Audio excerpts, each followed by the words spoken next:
There we go.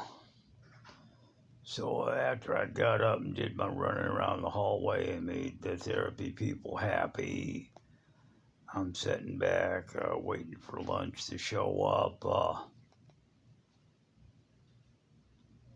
And my caseworker comes in and tells me they're transferring me to elsewhere.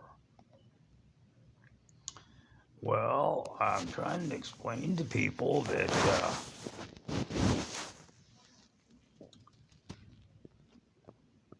all I got is these hospital scrubs I'm wearing, okay? I don't know what they did with my shoes and the rest of my clothes. My brother's got my wallet and my keys. Basically, meaning he's got my ID and my bank card and my debit card, my credit card, and so without my driver's license and my credit card and my EBT card and my bank card, my debit card, I don't have access to money or food.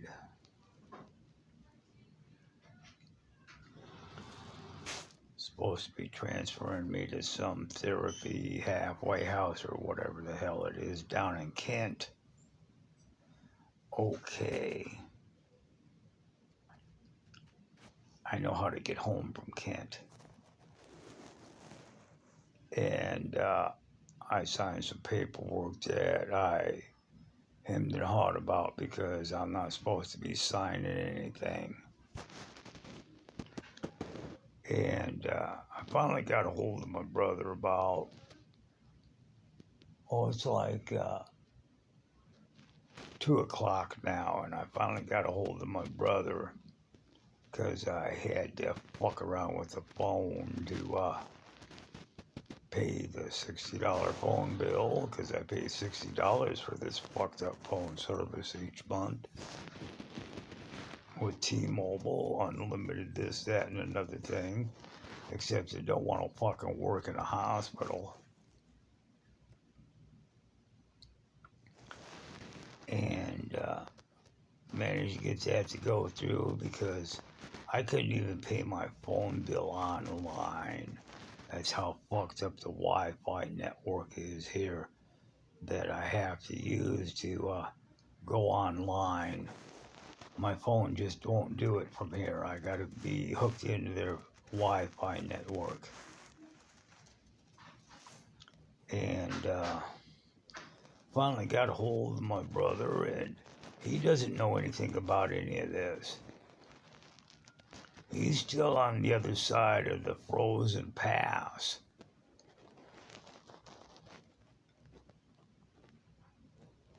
So I finally got a hold of him, and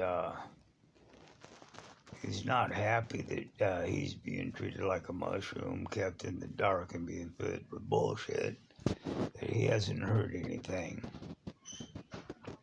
And my caseworker lady is nowhere to be found. She went off to a meeting and is still gone. He would like to have a phone call from her to know what's going on. And they're going to take me to this place in Kent to drop me off, or take me back to my trailer and drop me off. Well, there's one problem with that.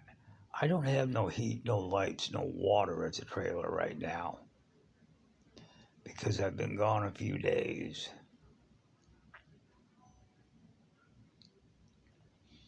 I don't even have my keys to get in. If we could find somebody stupid fucking enough to try to get up to my trailer with a couple of feet of snow on the ground.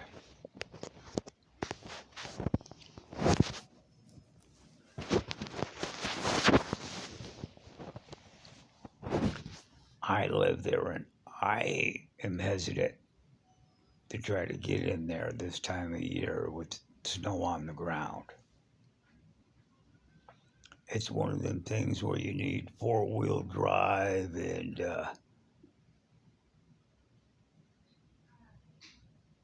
proper mud meat tires. I can do it with two-wheel drive, but that's me.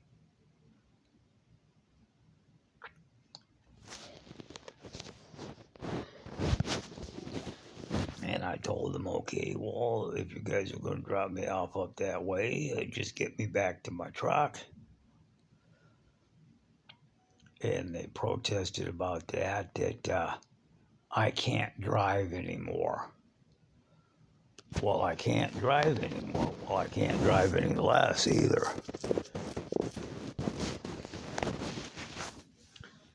I drove my truck more fuckered up than this.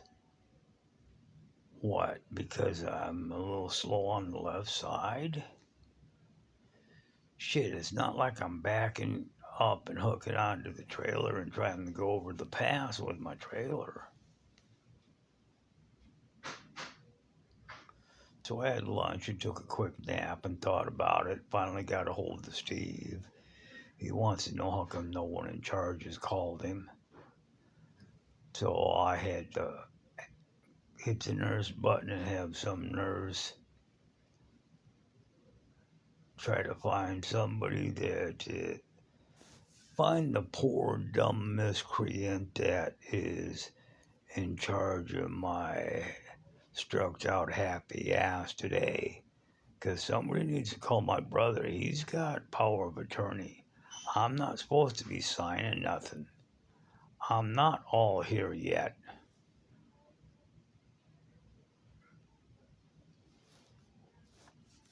So that's what's going on. I'm sitting back, waiting for somebody to show up that has got a clue to what the fuck is really going on. Oh, that's pretty. 61 Coupe DeVille convertible. My friend Sunny, her mom Liz, had one when we were kids. Bronze color with white and leather interior and a white top.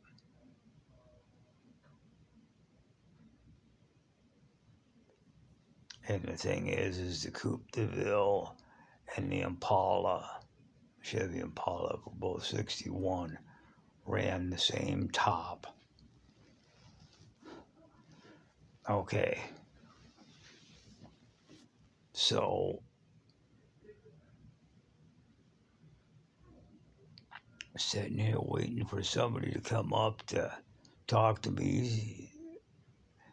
And so my brother gets informed because he's still waiting for a snowplow to come down 410 so he can get out of his driveway and get from 410 down 410 to Highway 12 so he can come over 12 this direction because it do be snowy up in the mountains. I don't have a coat. I don't have any shoes. I got a pair of sweatpants and these fancy hospital scrubs I'm wearing.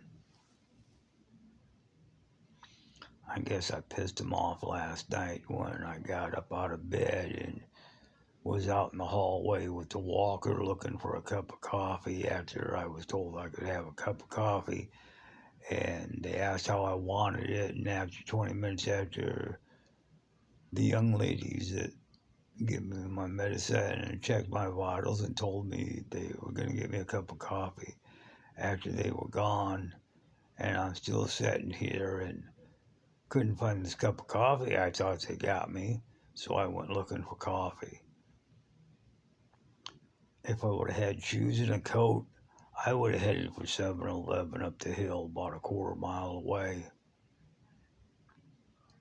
Stepped over to Walmart real quick.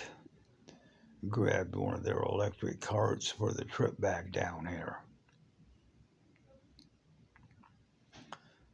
I mean, hell, I can't go anywhere without my credit card. If worse comes to worse, they take me down to Kent, I'll rent a motel room if I don't like this place. Lunch today was leftover lunch from yesterday. Didn't even have the usual meal ticket with my name and food allergies and birth date and all that like usual. And that's my first clue. It was left over from yesterday. That and, same meal 2 days in a row. Turkey, mashed potatoes and gravy, carrots, and cranberry sauce.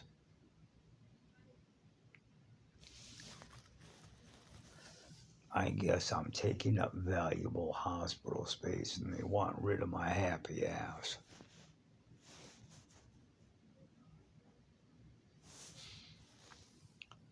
And I'm not counting on seeing anybody before 4 or 5 o'clock. Wonder if dinner tonight will be leftover dinner from yesterday. And I know it was leftovers because it was still cold from being put in a refrigerator somewhere. Because the turkey, which is normally warm, was dry and cold.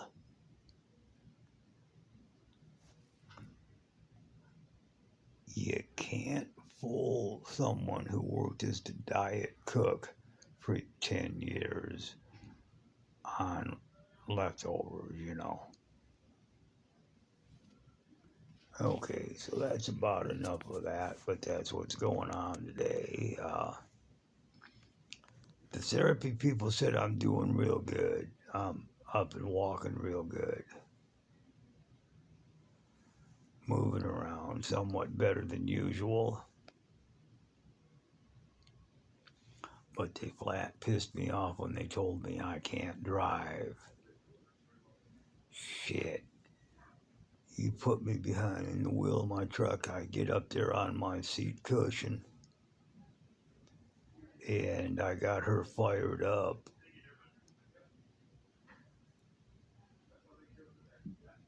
I mean, they might not be able to drive my truck. Only my brother Steve and I could right now. And I don't know about if he could, but with the way the front end and the brakes are right now, she's sketchy. Okay, that's it for now. But believe me, there will be more.